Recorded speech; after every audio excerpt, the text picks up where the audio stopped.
Okay, right, we are now live again, our 5th session of the day, and we're on to team building. Just going to give it a couple of seconds just so the participants can come in. You just bear with us just a minute with the audience. Thank you.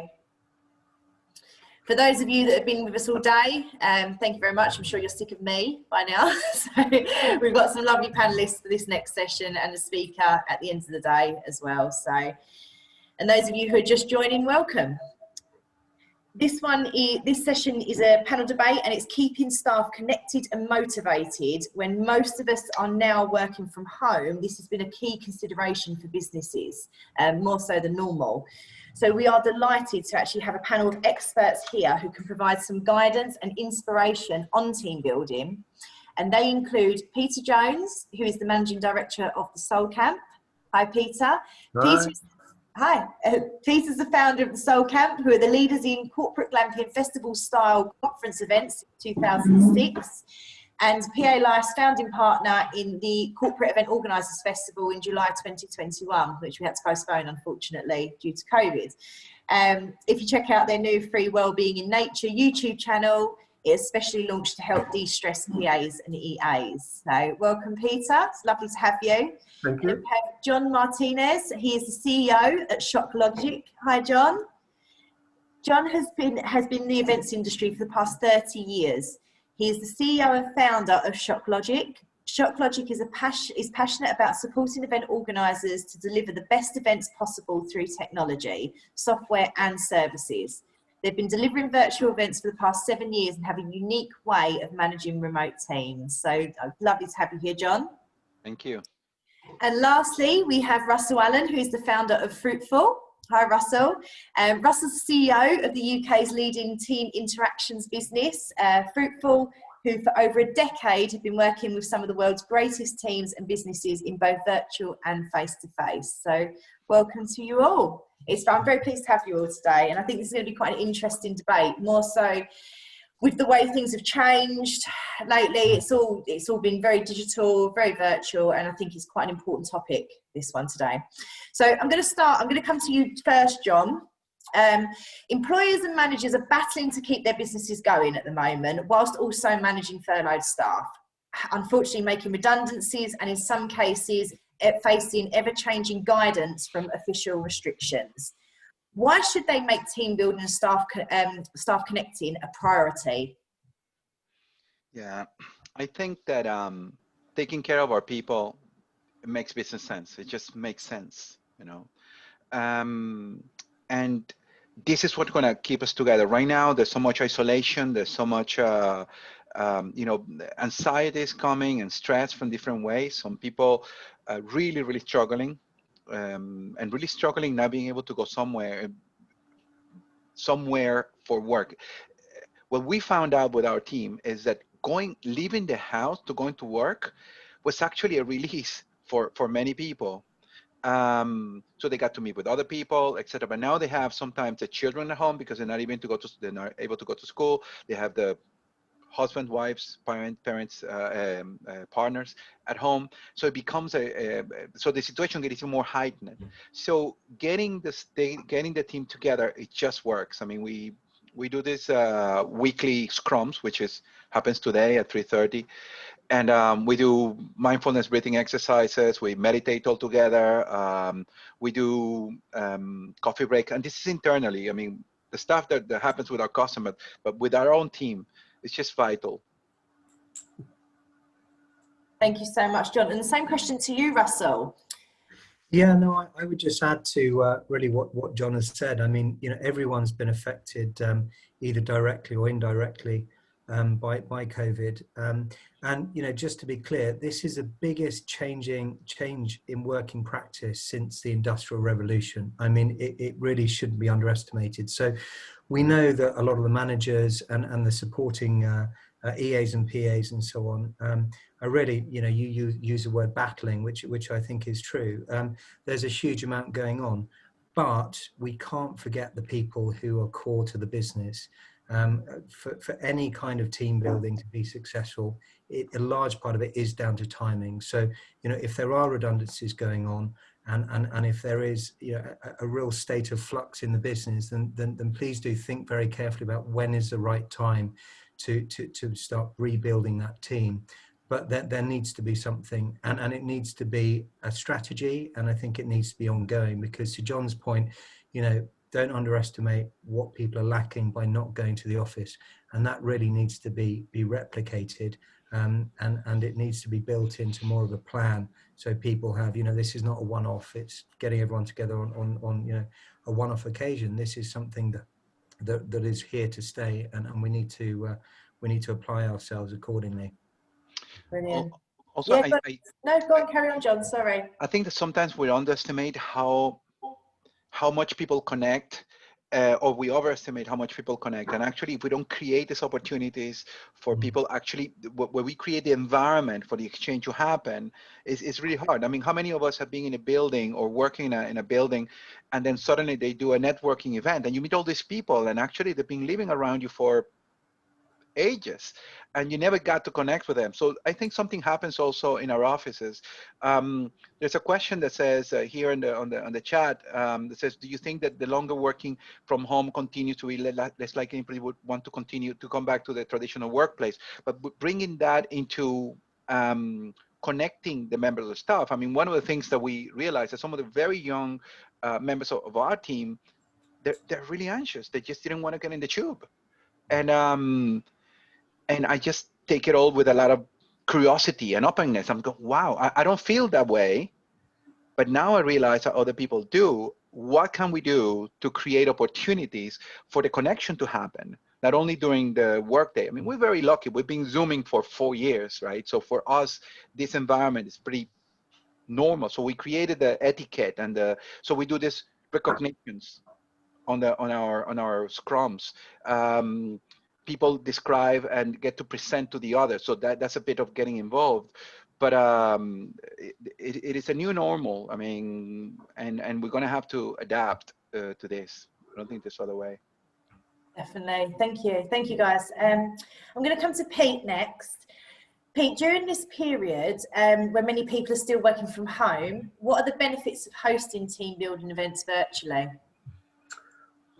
I'm not sure that was one of my preferred, but yeah, I mean, we're a bit different. We're out in the outside, so it's really interesting watching a panel earlier about virtual events and stuff like that. We can't do it because all of our events are outside. They're in a field and beautiful countryside, etc., etc. So for us, it's a really interesting thing. We don't have an option to do virtual events because they're live. Yeah. Kind of is what it is, isn't it? I mean, I'm looking forward to going back to live. But I mean, obviously, with the virtual being the only option at the moment, I mean, Russell, what do you think the benefits are of hosting one virtually?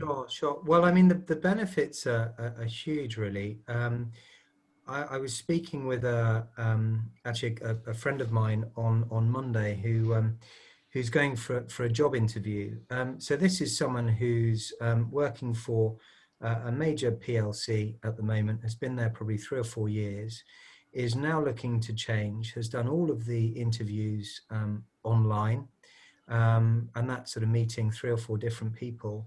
And the interesting conundrum is that if they accept the job, they will still, and they'll finish on a Friday. What would you do in terms of a leaving do? That presents a whole different set of questions. But he will leave his study or his ironing room or wherever we happen to be camping out to manage our business at the moment, and our workplace.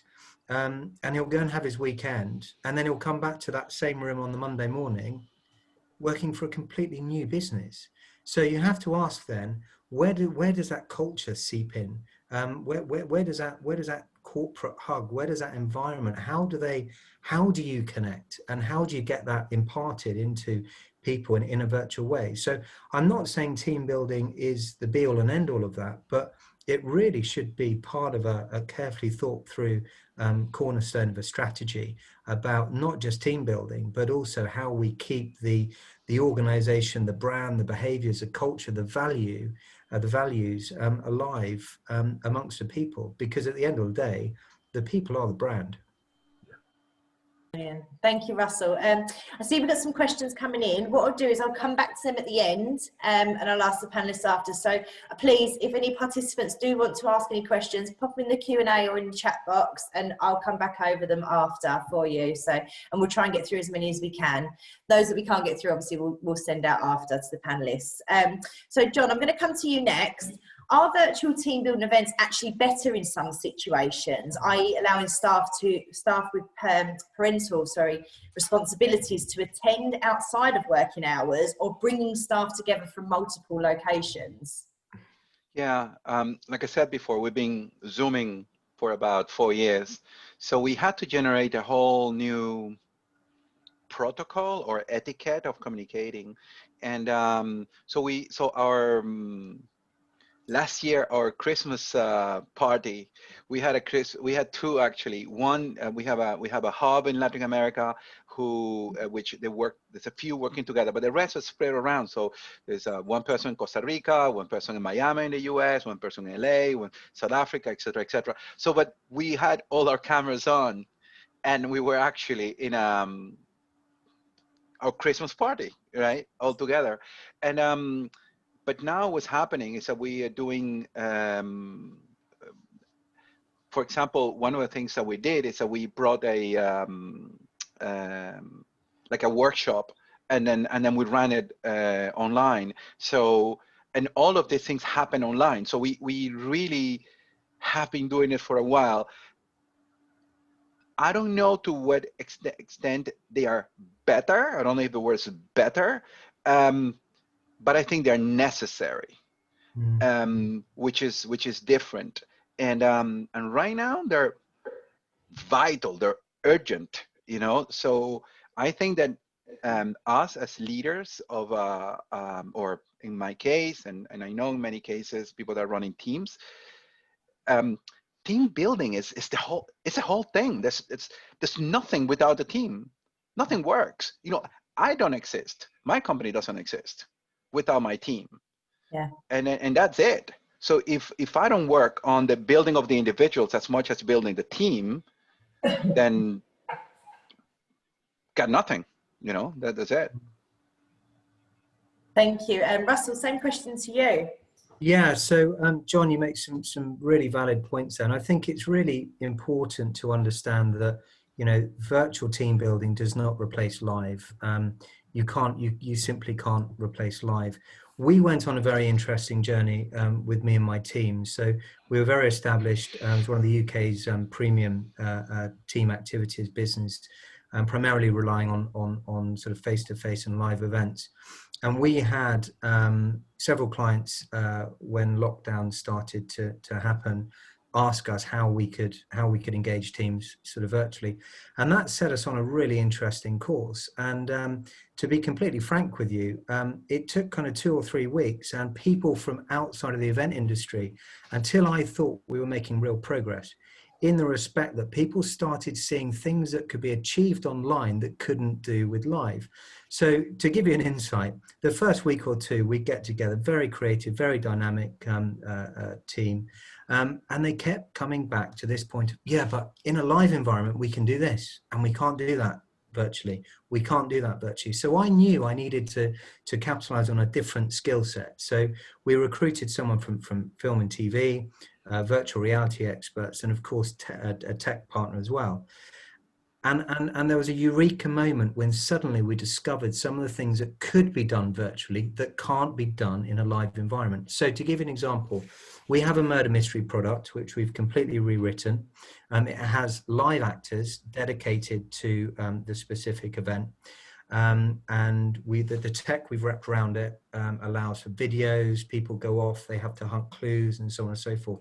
So the experience is wholly interactive, and that was really key. And what we've learned is the interactivity. It has to be, whatever you do by way of team building online, it has to be interactive. And then about sort of 2 weeks into developing this product, there was a lovely moment when we'd sort of finalized this whole virtual experience. We were now getting inquiries, by the way, from people outside of the UK. So this was really exciting for us. So one of the benefits for us as a business was suddenly we're not geographically governed. We can do this pretty much anywhere. We're actually looking at, using translators and different, non-English speaking parts of the world, which was really, really exciting. And then someone turned around and said, wouldn't it be really fun during the murder mystery if we selected one person, one of the audience members, and we organised beforehand to get their address, and we knocked on the door during the murder mystery with a camera? So suddenly we've gone around completely 360 degrees, and we've come back to introduce a live element into an event. And by that point, I know I'd had the right team in place, and I was absolutely thrilled. A, because I hadn't come up with this idea, and B, it wasn't one of the live guys who said, let's bring live into it. But I just think it's brilliant. So there are things that you can do virtually that you can't do in a live environment, but it just doesn't replace and where it's at. And the final other point is that there are a number of generally kind of SMEs, small, medium enterprises, who have actually during this period worked out that they've managed to run their business very efficiently without bricks and mortar, without buildings. And I know at least a handful of our clients who have actually got rid of their offices during lockdown, and they will not return. But what they do need is something to replace that. So that's where we're talking to them about, on one level, it's doing 2 or 3 live events. So bring all those people around the world together. And that event style is very different. So it's less of a kind of sales conference. It's much more of a retreat. It's, to John's point, more about, just hanging out, doing those things, the yoga, the meditation, all that kind of stuff. And then every month you have this kind of virtual interaction. So I think the world will change. Brilliant.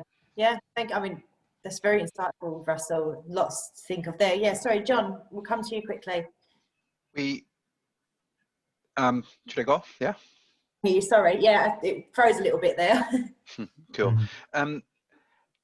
We just had an event very similar to what you were suggesting, Russell. So we was this conference, and then one of the suggestions that we gave to the client was that so we sent every attendee a bottle of wine, and they received a bottle of wine in a glass of wine in a bottle, a really nice glass and a really nice bottle of wine, and then a sommelier came on the screen and then went through the whole process. We sent some cheese, and what cheese will go with what with the wine and why not, and so we had this whole really tactile, live sort of experience through this media, and how that could be done. And I think it's things like this that are going to continue. Like you were saying, Russell, this member of your team that suddenly has that idea, and then and we're going to continue to come up with good stuff, and continue to connect people,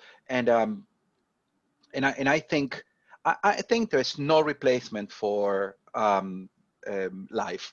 We are wired, deeply wired to be physical and to be in need of touch. For the rest of our lives, this is a neurological need.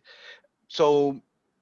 Since the 80s, I've been waiting for the virtual events to take over face-to-face events. Since the 80s, like the paperless office. That's another. Now we have no office, not even no paper, but no office. So I think that like you were saying, Russell, I think things are changing. I think things have changed. It's just that the wave is arriving to us by bits, but the change already happened, and we are adapting as we can. We're creatures of habit, and finding that space where we can, when it's this less uncertainty, and we can deal with this a little bit better. Brilliant, thank you, John. I'm going to bring Pete into this now. Hi, Pete. I want to come to you on this one. What are the well-being benefits of hosting staff team building activities, both generally and specifically during this period? Well, yeah, it's from my point of view, like I say, we're kind of outside, so we're a bit different from the majority of people. All the events that we do, corporate events, we do outside, and so there's this whole kind of fascinating conundrum for us, because I've seen, for example, I've seen a major Japanese multinational UK division sit around a fire pit at night and connect in ways that have just been incredible, you know. And I know from feedback from the client that event changed the structure of particularly the accounts department for this particular client. So these things are really, really important. So what we're battling with is we can't do virtual live events, if you see what I mean. So what we're thinking is there a way, and we're novices to the virtual world, you know, because we're outside people, but is there a way of, like with our Wellbeing and Nature series, is there a way of kind of connecting that in a virtual situation? So yeah, that's a good question. I mean, John, what do you feel the wellbeing benefits are of hosting a team building activity during this period? Like, because they are virtual. I mean, you've done this quite a lot. What do you think the benefits are? I think the benefits are they come in various ways. I think that there's a social, professional social, we can put it, you know, the connection with our peers and our colleagues. And I think there is a health, there's a mental health necessity there. And the members of the team, they just, you know, we have this weekly scrum that I was describing. And at a certain point I asked, should we get rid of it? Because it's on a Wednesday, 3:30 in the afternoon. Maybe we have we have outgrown the weekly scrum, because everyone makes a report, etc., etc. And it was a absolute solid shout. Please don't, because it's the moment during the week that we get to connect. You see, for example, 3 members of the team. This is what we do every week. We'll read their elevator pitches. Their elevator pitches have to start with why, like Simon Sinek's presentation, the TED Talk, start with why. So you have to read your elevator pitch from a perspective of my values. You know, why am I here? What am I doing? What I'm doing? So for some of the members of the team, some more introverts or more extroverts, we harder, but for everyone to hear that vulnerability, that connection, it invokes kindness, and it just creates better teamwork. And then one of the members of the team will describe one of our values and why this value is important to her, you know, to him or to her.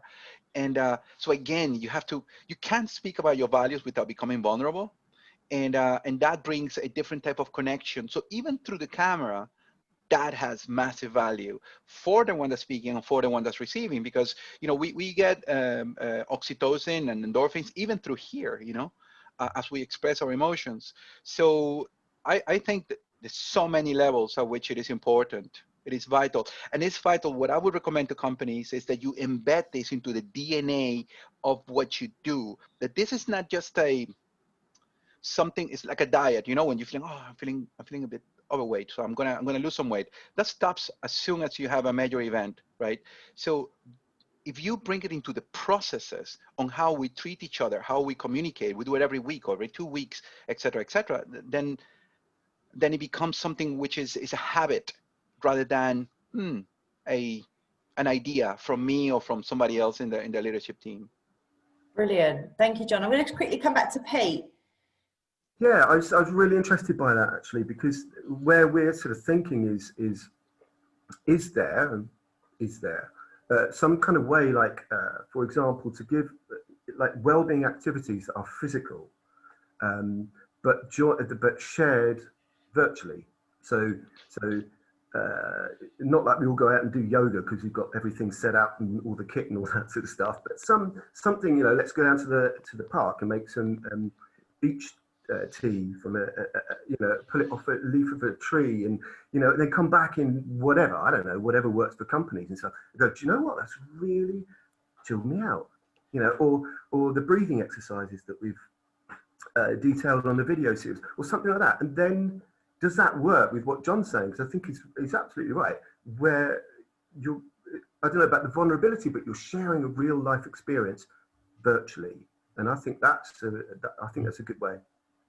Brilliant. Thank you. Thank you, guys. I'm going to come back to Russell now. So looking ahead to next summer, hopefully we can do events again. I'm sure there's still going to be social distancing measures in place. Yeah. What live team building activities would you recommend next year? Yeah, it's a good question, and you know, we all look forward to those days, I'm sure. I think, or at least I hope, agendas will be less packed.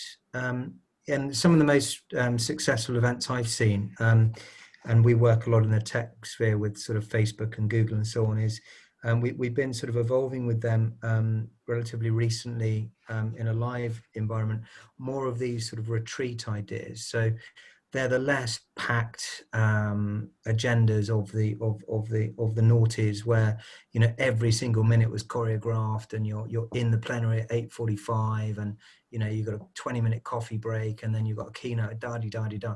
Now, I'm not saying that those elements aren't important, but what I'd love to see happen, and I think there will be a natural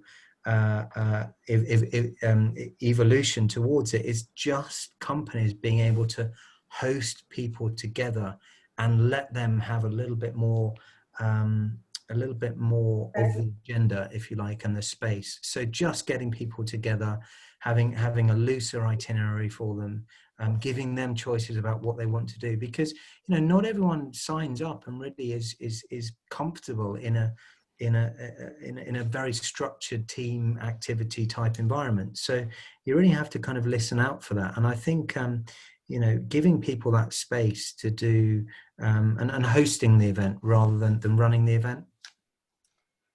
Okay, brilliant. Thank you, Russell. And Pete, same question to you. What sort of events would you recommend? Well, I agree with some of what Russell said, that that sometimes, and again, we're outside, so all of our events are in a beautiful, you know, campsite somewhere. So some of our clients have a very rigid structure. That works. People do it because they're employed by the company, etc., etc. But we feel the ones that work really, really well, where people really connect, which is what team building is all about, is about people actually really connecting, are the ones where they give people time to settle in, you know, check out the campsite, you know, feel comfortable. Then there's a meeting, then there's a conference, but afterwards there's a really cool barbecue meal, and you know, they're the ones that really work in terms of bringing people together. That's absolutely, for me, the way to go, and it's outdoors, so it's, you know. Brilliant. I think it'd be easier to have the social distancing measures as well outdoors, maybe moving forward for next year. And let's be honest, I'm sure they're still going to be there even into next year, and we're still going to have to do the whole hand washing and everything else like that. And the COVID, there'll still be COVID measures for a while. Yeah. So I'm just going to come on to John now. It does look like it's increasingly looking like now families are not even going to be able to gather at Christmas. So what could companies potentially do in place of a traditional office Christmas party? Yeah, like I said to you before, we actually did a virtual office Christmas party, and in line with what Pete was saying before about that mix between outside and virtual.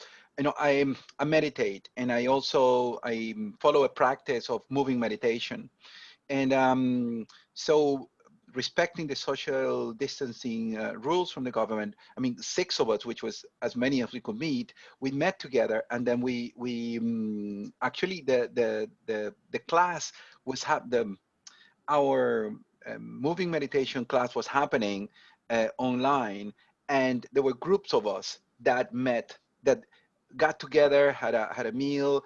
You know, it was a different type of experience. So if we would take that format into office sort of, I think it would be transferable into that sort of environment.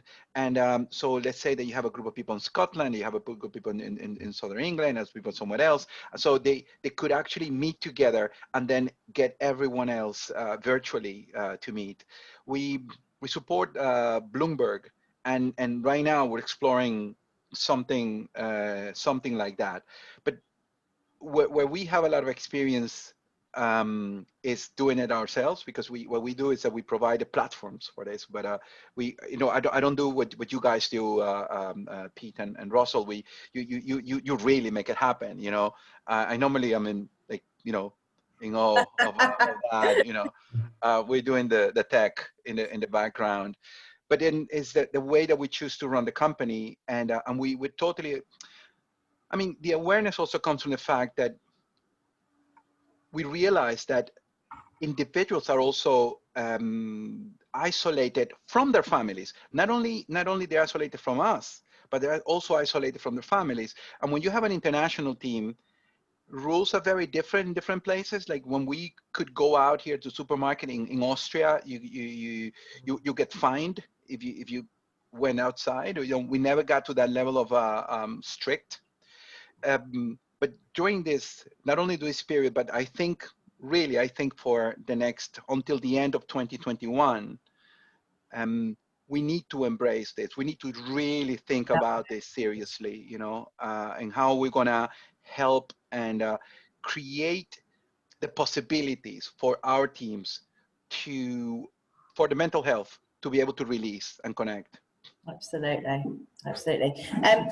I'm going to stop it just here, and we're going to come back to the last question, just because I've got to get the sponsors on, and then we'll come. And we've got some questions as well in the Q&A box. So I just ask you guys just quickly to mute, and I'm going to share my screen again. Hopefully I won't have problems with this like I've had already. Fingers crossed.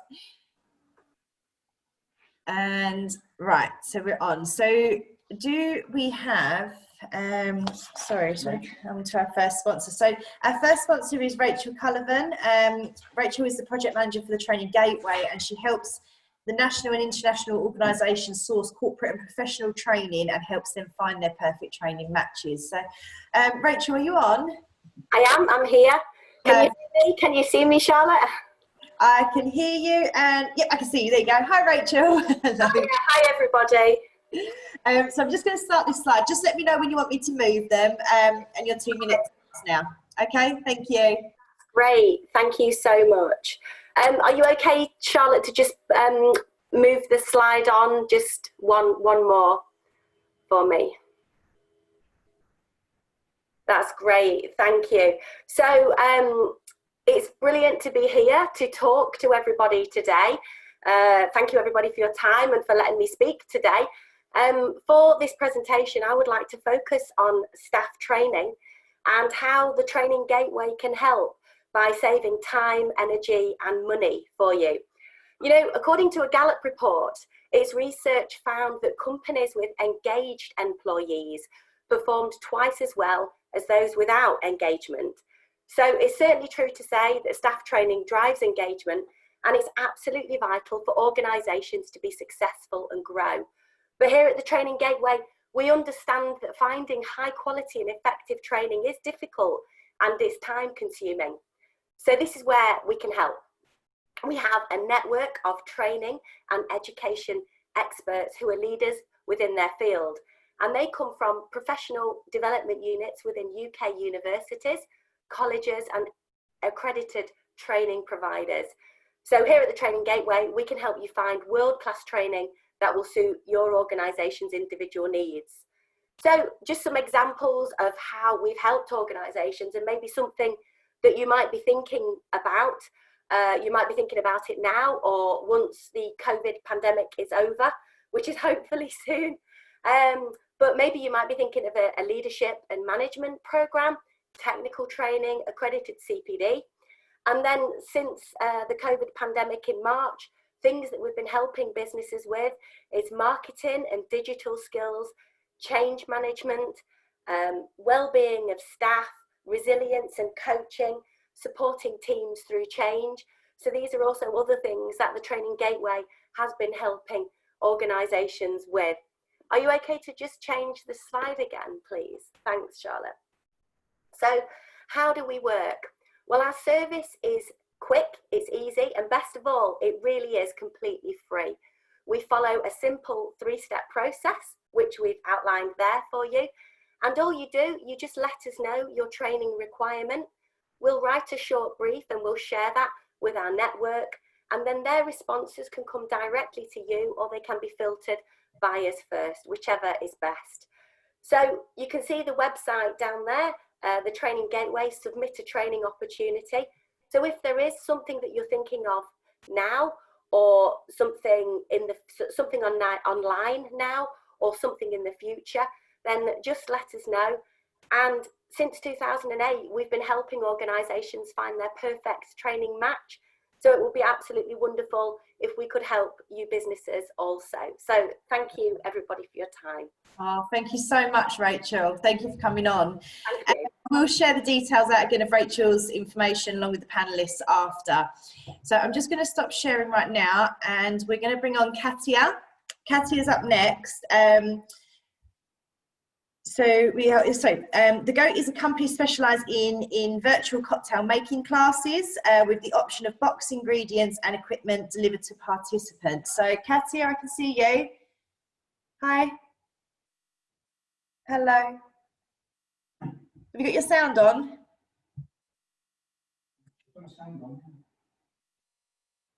Okay.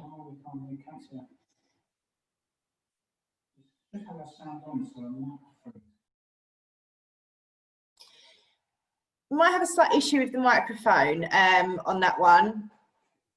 I'll tell you what, Katia, have a little look. Whilst we do that, I'm going to come back to the panellists quickly whilst you have a little, and then we'll come back to you. No, don't be silly, it's fine, these things happen. With regards to our last question, guys, I'll come back to you guys quickly.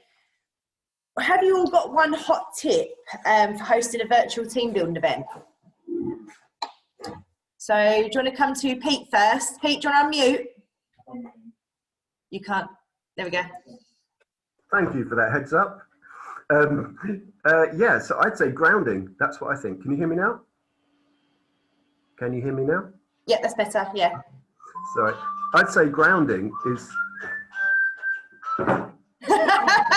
That phone has not rung all day, and I thought, oh, I won't switch. Sorry, pardon. So grounding. I think that if there's a way to build in some kind of activity that's grounding for everybody, you know, like the real world, do something tangible, do something real. You know, I'm with John on this a lot. I think that would really, really help make it real. Thank you so much. Sorry, everyone. Katia, can we hear you now? Oh, I still can't hear you on your sound. Have you got any headphones?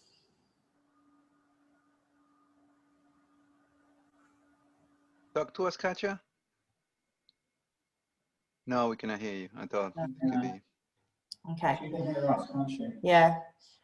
Just quickly, John, then, what's your top tip for team building? Yeah, I think I go in line with what Pete was saying, is that make it personal, make it so, you know, there's a fantastic TED Talk by a woman called Brene Brown, and she talks about vulnerability and how vulnerability, when we make ourselves vulnerable, when we reveal a bit of ourselves, is the only moment that we find connection. So my suggestion would be to create events that propitiate, that make it possible for that connection to happen. So for people to be able to share. So that's why I am so into our values and talking about our values, because not only it becomes a culture. Now we could hear that. Oh, we had sounds. We got you. We heard the chair. Yeah. Oh, bless you. Carry on, John.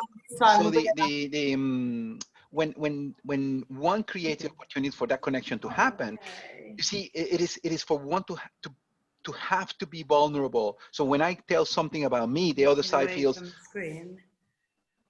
Yeah, we've got you, Katia, now. There we go. We're all on. Can you hear me? Yeah, no worries. John, I'll just let John finish up quickly, and then we're going to come straight back to you, Katia, and then you can go on. Just give me 2 seconds, but we can hear you now. Panic over. Great, okay. Thank you. Yeah, and then that we can, and it's to create, also to create familiarity. So we realize that there's something that, although this is new, we're not in a foreign space, so we get to do things that we're used to, you know, and that is, and then from there I think it will flow. I really think that works. Thank you, John. Sorry for the slight interruptions there. Rusty, I'll come back to you. I was just saying, Katia, all yours, my dear. I can hear you finally. What a great start. But it's killed my nerves, I think. I am from GOAT, a virtual cocktail glass company, stands for Greatest of All Time. Between me and my husband who run the company, we have about 35 years of experience in the industry. And the last venue that we ran, we actually did cocktail classes for 8 years. So we've been developing those over time and hopefully perfecting is what I think. But, and of course, when lockdown started, we just took them online because it was so our public classes were the best way of bringing people together. It was the closest you could get to being in a busy bar, you know, with, you know, making cocktails, and actually people used to connect and meet up and chat afterwards. It was so fun. And then people started doing private classes. So it was just a great way of connecting families, friends, even people who lived next door but couldn't quite, you know, chat or meet up. And now we're focusing mainly on team building. So we have loads of really, really good repeat customers already, like Barclays, Deloitte, but obviously we want more. The classes are run like this. So it's about an hour and a half class. We make up to 5 drinks, and there's a theme for each class. So you choose the theme, for example, James Bond, and we run through, so whilst people are actually drinking the drinks that they make, which, you know, takes a good 10, 15 minutes, there's plenty of anecdotes, lots of stories. For example, how many martinis does James Bond drink throughout all the movies? You know, fun things like that. Obviously, we answer any questions. And of course, we focus on teaching people a skill that they can use at home. And for team building, this has worked out so well because it's such a nice way to end a big team building day, for example. We can obviously shorten the classes to 1 hour, we can make them longer, whatever people prefer. And we also send boxes of ingredients that are bespoke for every single class. The box sort of looks like this, very simple, everything is sustainable. We can send anything from cocktail shakers to just the spirits. So it's very, very much bespoke. We make little syrups of our own, for example, in these cute little bottles. We label them, and anything from already branded things to quite interesting premium spirits can be sent. We also cater for any allergies, and non-alcoholic distillates are a big thing. Mocktails. Sorry, Katia, someone asked, do you do mocktails as well? Yes, exactly. That's what I was just coming to.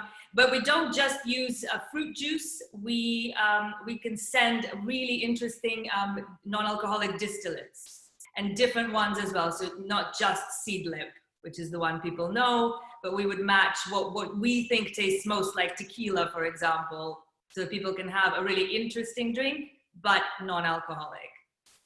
So I think that's pretty much it from me. I don't want to keep going on. Thank you very much for your time. Oh, that was lovely. Thank you so much for coming. I'm so sorry about the sound issues. No, you got there in the end. It's all good. Thank you, Katia. Okay, so I'm going to switch back to the panel now. So Russell, I'm going to come to your one top tip, just to finish that off first. Sure. Make it special. I know that may sound pretty rudimentary, but you know, don't underestimate how much. I'm sure you guys are well versed in managing and hosting events, and just remember how long it takes as well. And it takes even longer if you want to truly make it special. So to give an example, we have developed a special Christmas product called the Christmas Fair, where we send everything in a hamper, beautifully prepared hamper, to all of the delegates. Interesting enough, it also incorporates the partner in the household or a friend or so on. So to John's point earlier, you can actually extend that out to the partner as well. So we're not just capitalizing the time on the individual. hopefully we're bringing something into the home. And the home is a really interesting byproduct of this. So we've all suddenly thrown open our doors and invited hundreds, if not thousands of people into our home. And that's something we want to capitalize on. So this whole idea of doing a Christmas party at home and making it special. So we start with maybe some wreath making or a drinks tasting session with a mixologist or a specialist. And then we cut to a celebrity chef who will then help you prepare your own Christmas fare. And then whilst you're eating that, and with your delicious drinks, we'll then treat you to a murder mystery or a magician or a poet or something like that. So the whole thing lasts kind of 3 or 4 hours, and it totally replaces the traditional Christmas party. The best thing, no queue for a taxi home. You're right there. You can just roll into bed. That's a top tip. Roll straight into bed, it's all done. Okay, so we have some questions in the chat and also in the Q&A, so I'm going to try and get through all of these. Sophia's asked, what would a virtual team building look like? I mean, I know a few of you guys do this already. Russell, do you want to touch quickly on what a virtual team would look like? I think you've already just done it just then. Yeah, sure. So that's a Christmas product. Really for us, there's 2 different categories, just quickly. One we realised, and early on we were unable to send anything out because it just wasn't the right thing to do, clogging up deliveries getting through, and of course understanding as we began to about how long the virus lives on stuff and so on and so forth. So actually and initially our core products had to be totally virtual, where we couldn't send anything out, and they're the ones that we've developed. So we do have 2 or 3, a game show or a murder mystery or a poet or a magician. So they can be done anywhere in the world. They're totally virtual, very light touch. The others, we call them big box events. So these are, as I've suggested, they can be a chef. We do a life drawing session as well. So we send all of the stuff ready for the life drawing. Then they come on, they get an art class as well as being able to draw a life model as well. So there's really a combination of the 2 things. So there's the total virtual, and then, as we call them, the big box events as well. Brilliant, thank you, Russell. Just to read out a couple of comments quickly. Virtual events can incorporate the household pets. It's good. I don't think I've got my dog there, he'd drive me mad. But they've all loved seeing each other's furry friends, and you can't take those off to a live event, so that's absolutely true. Sarah's also put, walking meetings have never been so welcome. Great feelings of being outdoors while still connecting to the workplace. So that's great. So that's from our chat box. I'm just going to step over to our Q&A now.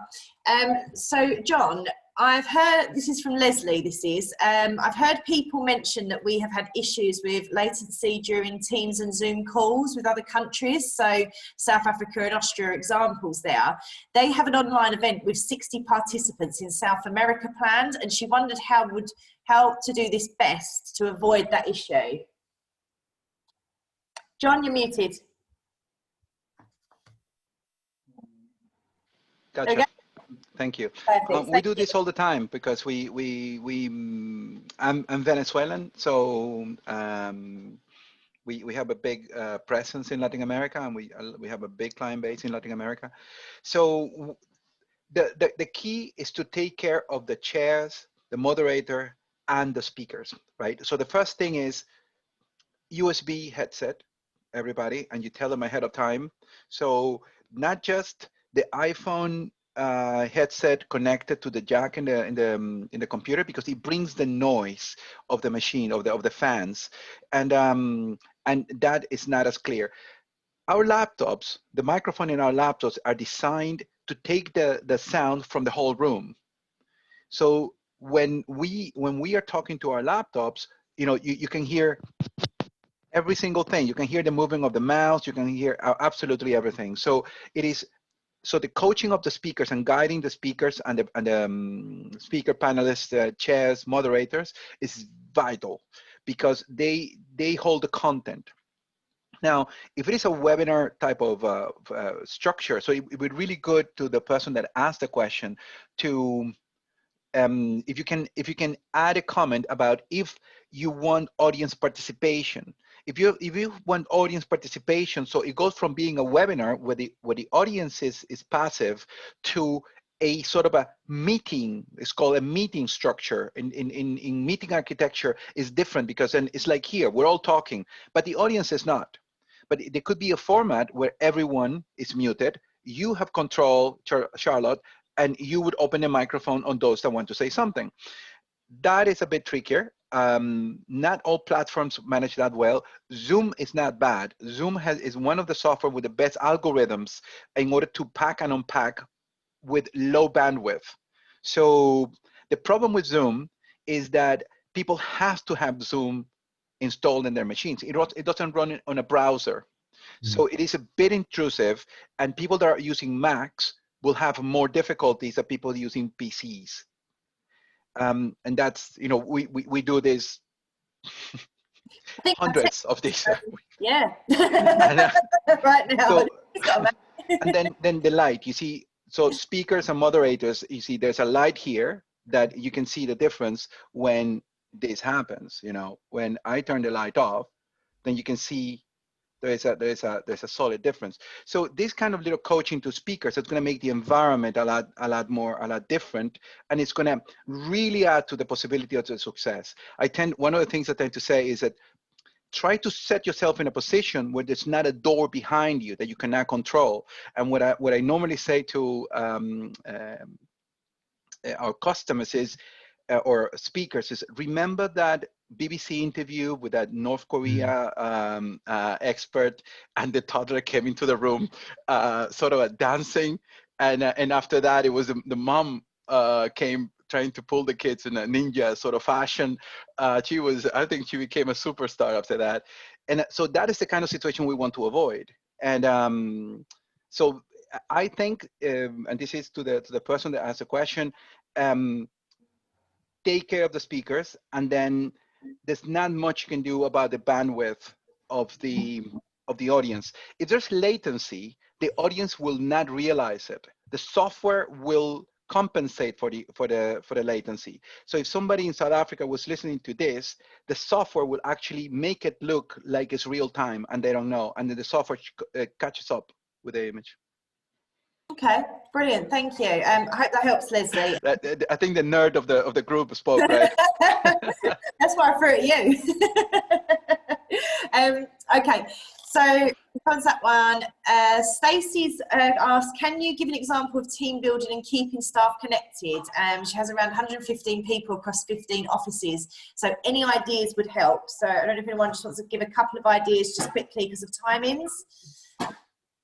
Russell, have you got any ideas to help keep? Yeah, so from our research, and we set up a customer focus group that's ongoing very early on, it's quite a tricky number, 115. So remember, one of the key principles that we learned throughout all of this is interaction.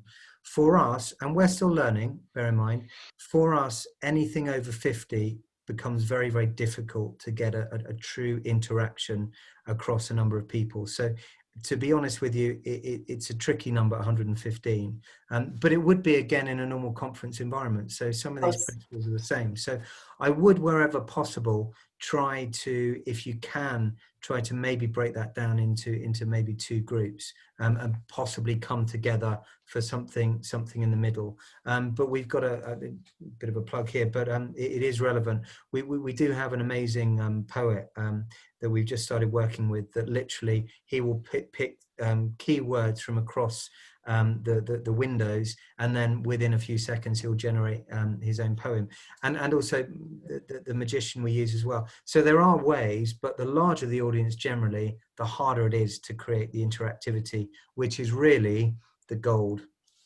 Amazing. Thank you, Russell. I'm going to move on to the next question now. So a couple of people mentioned in the chat. I will give all the details of all the panelists and also the sponsors after, so you guys will get the company, everyone's information. You can, and Mandy, I know you've put on here as well that your connection dipped when Russell was saying something, so I'll probably get you guys to connect after, and then you can sort of catch up. Leslie said, thank you, John. James put down here, I think this is quite a good question, this one. If you manage a team who don't really enjoy team building, as some of them have quieter personalities, how do they get them to engage to take part in a virtual one? Who would like that question? John? Go. I work with a lot of software developers, so they are by nature introverts, and so some of them, very young, they would at the beginning of when we start working together and they'd be the part of the team. One of the things that we hear first is that I hate people, right? That's not true. We none of us hate people. We all love to be, but things that we're awkward. We feel awkward. We feel uncomfortable. So. I think that if we bring that sense of familiarity, that we make the transition into it easy. And actually, I was just reading in a Harvard Business Review an article saying that this might be the perfect environment for introverts, because there's a sense of safety, and then they would feel, or we would feel more prone to speak. So I think that what we tend to do is that we tend to bring people to the forefront softly, and help them. I call it leaning towards discomfort. And so it's building that sort of a neural pathway that sends a message saying, oh, okay, I'm not gonna die. That wasn't that hard. And then leaning towards discomfort, because we really believe that growth and change only happens when we step out of our comfort zone. But stepping out of our comfort zone is a big deal. So when I hear, to those that don't like it, or to those that don't want it, is that there's a sense of discomfort there. So my suggestion would be to make it familiar as possible. That would be my 2 cents. Amazing. Unfortunately, that's all we've got time for. I mean, I know we could all talk about this all day long. It's such an important topic at the moment. But thank you so much. Peter, did you just want to add something quickly, or before we go? Yeah, just really quickly, we experienced that exact same situation at lots of our outdoor events. So, not everybody wants to go doing this active thing. Maybe they can't. So what we do is we have a smorgasbord, and that's what I would suggest, is that you give, this, that for people to tune into. Variety. Yeah, variety. So they can say, I'm comfortable with that. And then they can do that, and that's a very collaborative thing, and it works cohesively to bring people together. It works fantastically for our clients. Thank you, Pete. Yeah, that's great. That's brilliant. Thank you so much, Peter.